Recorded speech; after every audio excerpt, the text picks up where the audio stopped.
Assalamualaikum warahmatullahi wabarakatuh. Selamat berjumpa dengan saya Muhammad Sukamto, Guru IPA MTS Negeri 6 Hulu Sungai Selatan. Semoga Allah selalu memberikan hidayah dan karunia keselamatan pada kita untuk bisa mengikuti pembelajaran daring ini. Pada pertemuan sebelumnya kita sudah membahas mengenai pengukuran besaran pokok dan besaran turunan. Nah, untuk kali ini kita membicarakan berbagai alat ukurnya. Jadi tujuan pembelajaran untuk kali ini bahwa kalian bisa nanti menjelaskan alat ukur dalam besaran pokok dan besaran turunan yang sering dipakai. Kemudian dapat membaca skala jangka sorong dan mikrometer skrup, karena ini yang mungkin belum pernah kalian menggunakannya.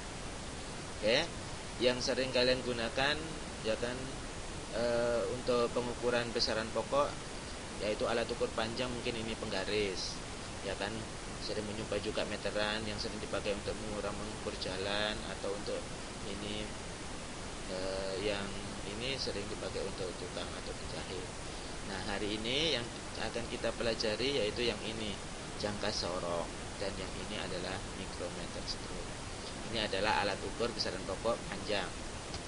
Kemudian alat ukur massa yaitu neraca, mungkin yang sering kalian jumpai adalah yang ini, yaitu neraca duduk. Jadi ini adalah beberapa macam-macam neraca. Ini adalah neraca digital yang otomatis lebih praktis penggunaannya dan lebih teliti. Kemudian alat ukur waktu, saya kira kalian sudah familiar dengan hal ini, ya kan?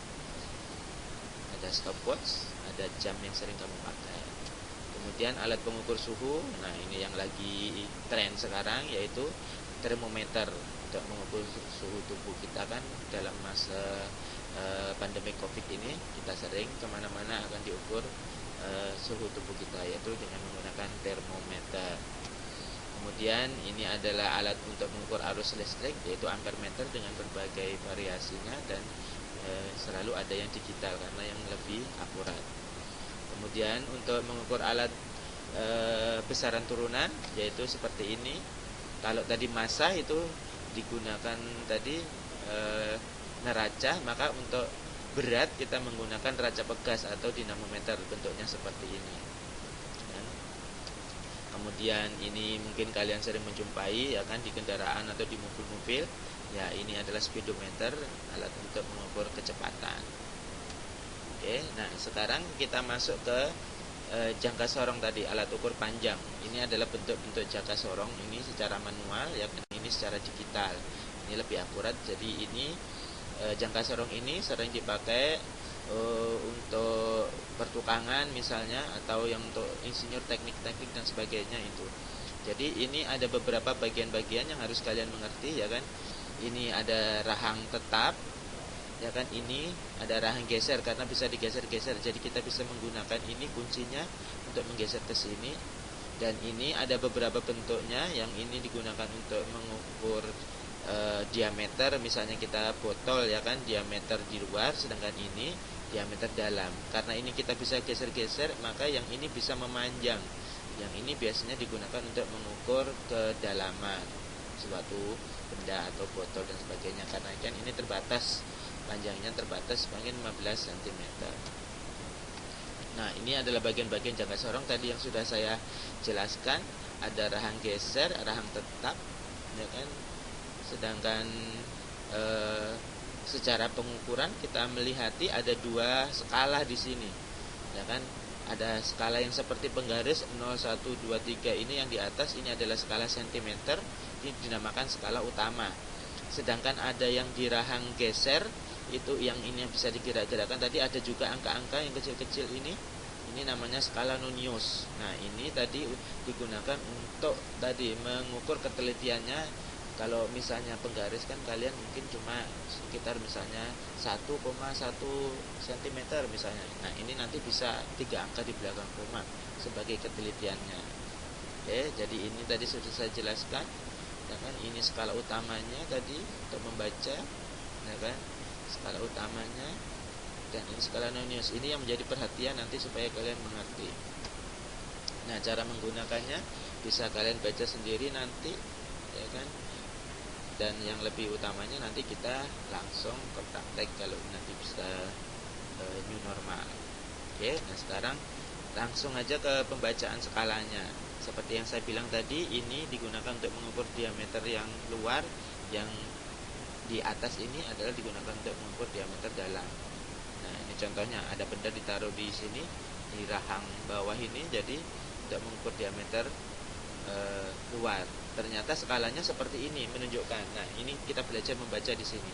Yang ini tadi kan namanya skala utama. Kita lihati, terus di sini yang skala noniusnya nolnya ada di sini. Jadi coba kalian perhatikan bahwa kalau misalnya nolnya ini ada di sini, maka diameter benda ini adalah 2 cm atau 20 mili, kan gitu. Nah, karena nolnya ada di sini, jadi kita lihat ini 2 kan, 2,1, 2,2, 2,3, 2,4. Nah, tapi kan tidak di tepat di sini 2,4. 2,5 juga tidak pas, ya kan? Jadi nolnya ini antara ini 4 sama 5. Jadi skala utamanya kita tulis 2,4 cm atau 24 mm. Nah, komanya berapa? Kita lihat skala nonius yang lurus dengan skala utama garisnya. Nah, kita lihat ini kan tidak lurus, tidak lurus, tidak lurus. Jadi yang lurus ini adalah ini, yang sama dengan angka 3 ini. Nah, di bawah ini. Nah, yang 3 ini kan skala utama. Skala noniusnya berapa? Kalau di sini 0, di sini 10, maka separuhnya di sini kan 5 yang panjang ini. Nah, karena di sini satu garis lebih yang tepat, maka berarti di sini 6. Maka bisa kita lihat bahwa oh, ternyata diameter benda ini tadi kan 24 mm, terus yang di sini 6, ya kan, angka 6, berarti bisa kita jumlah 24,6 mm. Nah, seperti itu cara membaca skala pada jangka sorong. Coba kita lihat lagi, ini beri contoh lagi. Nah, ini sekali lagi diperhatikan, ini 0, 1, 2, 3 yang di atas ini adalah skala utama. Kita lihati 0 di skala nonius kan di sini. Kalau misalnya di sini kan nolnya ada di sini, berarti kan ini 1 cm. Kalau di sini 1,5. Nah, ternyata di sini lebih dari 1 garis, tapi juga tidak tepat. Berarti skala utamanya ini adalah 1,6 cm atau 16 mm. Nah, kan seperti itu. Jadi terus kita lihati, nah ini dari skala nonius, ya kan, garis-garisnya yang lurus. Nah, kita cari yang lurus, yang berhimpit pas gitu maksudnya. Nah, ini ada yang tanda merah, ini adalah yang pas ada di sini. Nah, di angka 3. Oh, berarti kalau di sini ada 3, berarti di sini kan 33,5 ibaratnya. Nah, jadi bisa kita jumlah bahwa oh, ternyata skala ini adalah 16 mm ditambah 0,35 mm. Berarti secara keseluruhan maka skala ini bisa dibaca adalah 16,35 mm. Nah, itu untuk jangka sorong. Nah, sekarang alat yang lebih teliti lagi daripada jangka sorong yaitu micrometer scope.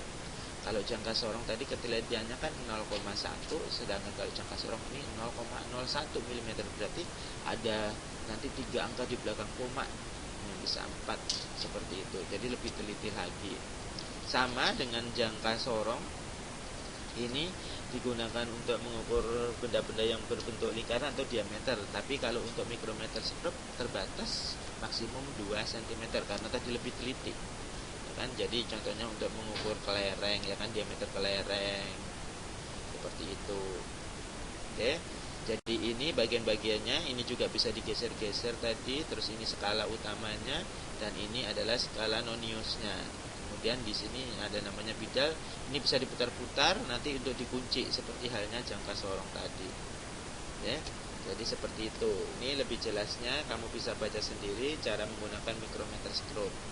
Dan nanti lebih hebatnya lagi ya kita nanti praktek kalau masuk dalam new normal nanti. Oke. Nah, sekarang kita juga bisa belajar cara membaca skalanya tadi. Nah, ini sekedar contoh.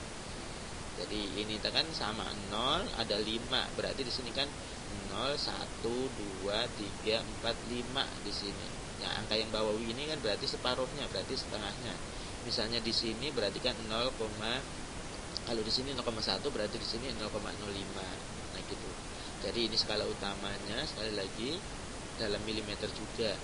Kalau di sini ini adalah 5, di sini otomatis 6 kan di sini. Nah, di sini ada yang ke bawah berarti 6,5. Nah gitu. 6,5 milimeter. Jadi kalau mikrometer skrup sekali lagi milimeter.